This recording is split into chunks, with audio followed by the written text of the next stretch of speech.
বাংলাদেশে এমন একটি শোষণমুক্ত ইনসাফ ভিত্তিক সমাজ প্রতিষ্ঠা প্রয়োজন, যেই সমাজে কোনো মানুষ আর রাস্তাঘাটে না খেয়ে থাকবে না, যেই সমাজে কোনো বেকারত্ব থাকবে না।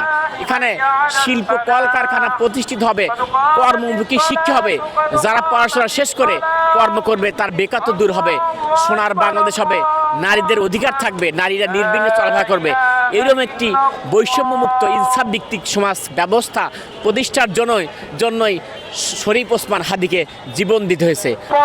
শরীফ ওসমান হাদি একটি ইসলামিক কালচারের মাধ্যমে ইনসাফ প্রতিষ্ঠার আন্দোলনে তিনি নিয়োজিত।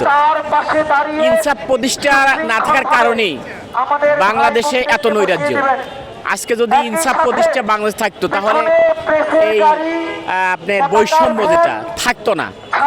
ইনসাফ প্রতিষ্ঠা হলে সমাজে ধনী গরিবের যে বৈষম্য সমতা এই থাকবে। কারণ আল্লাহ তাআলা বলছেন যে আমরা রোজকে আঁকড়ে ধর, বিচ্ছিন্ন হয় না। এবং এই ইনসাফ প্রতিষ্ঠা হলে পারে যত ধনী লোকের কোটি কোটি টাকা ব্যাংকে পড়ে আছে, এই টাকাটা জাকাত দিতে হইতো। আর জাকাত দিলে গরিব তারের এই রাজধানী যারা রাস্তাঘাটে পড়ে আছে আর কি, এরা এই জাকাতের টাকাটা পেত। এই বৈষম্যের কারণে ইনসাফ ভিত্তিক সমাজ ব্যবস্থা প্রয়োজন।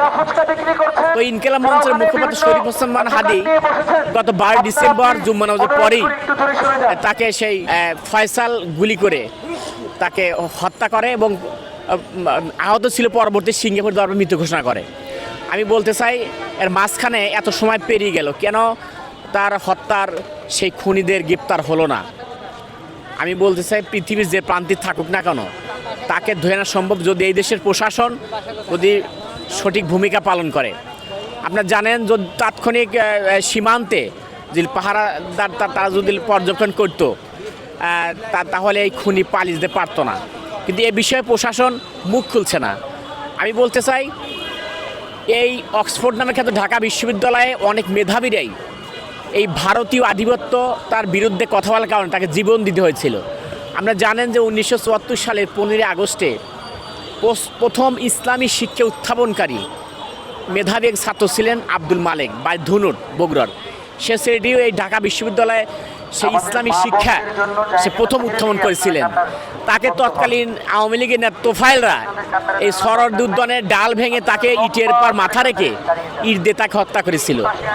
এরপর পরবর্তী আমি দেখলাম আবরার ফাহাদ বুয়েটের মেধাবী ছাত্র, তাকেও এই ছাত্রলীগের সন্ত্রাসীরা তাকে নৃশংসভাবে হত্যা করেছিল। পরবর্তীতে দেখলাম কম সময়ের ভিতরে উদীয়মান তরুণ একজন সেই শরীফ ওসমান হাদি 18 কোটি মানুষের প্রাণ জয় করে নিয়েছিলেন। এর প্রমাণ আমরা গত জানাজায় সংসদ ভবনের দক্ষিণ পাশে জানাজা অনুষ্ঠিত হয়েছিল, প্রায় 17 লক্ষ মানুষ সেই জানাজায় উপস্থিত হয়েছিলেন। এতে বোঝা যায় শরীফ ওসমান হাদি খুব ভালো ছিলেন এবং তিনি চেয়েছিলেন এই সমাজে ইনসাফ ভিত্তিক কল্যাণমুক্ত শোষণমুক্ত একটি সমাজ বিনির্মাণের জন্য।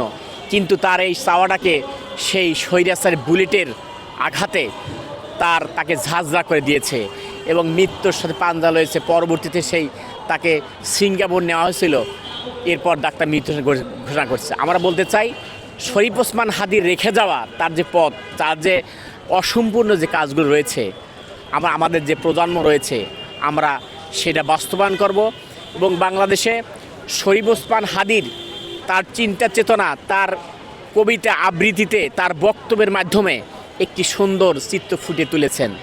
এই ধরনের একটি দেশপ্রেমিক, একজন ইমানদার, খোদাভীতি, আল্লাহ তাআলার প্রতি ভয়, পরকালের প্রতি ভয়, এই ধরনের একটি নায়ক, এই ধরনের একটি দেশপ্রেমিক হাদির প্রয়োজন। আপনারা জানেন বাংলাদেশে বারবার স্বৈরাচারীরা এসেছে, কিন্তু এই দেশের দামাল সন্তানে বসে থাকেনি।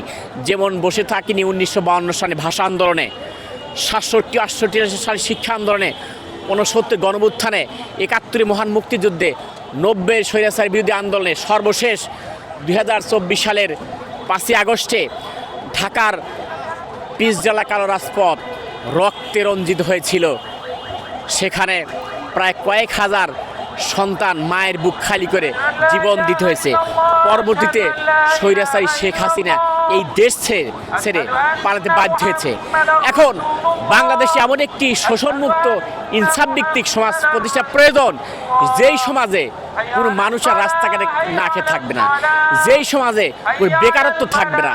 এখানে শিল্প কলকারখানা প্রতিষ্ঠিত হবে, কর্মমুখী শিক্ষা হবে, যারা পড়াশোনা শেষ করে কর্ম করবে তার বেকারত্ব দূর হবে, সোনার বাংলাদেশ হবে, নারীদের অধিকার থাকবে, নারীরা নির্বিঘ্নে চলাফেরা করবে। এরকম একটি বৈষম্যমুক্ত ইনসাফ ভিত্তিক সমাজ ব্যবস্থা প্রতিষ্ঠার জন্যই শরীফ ওসমান হাদিকে জীবন দিতে হয়েছে।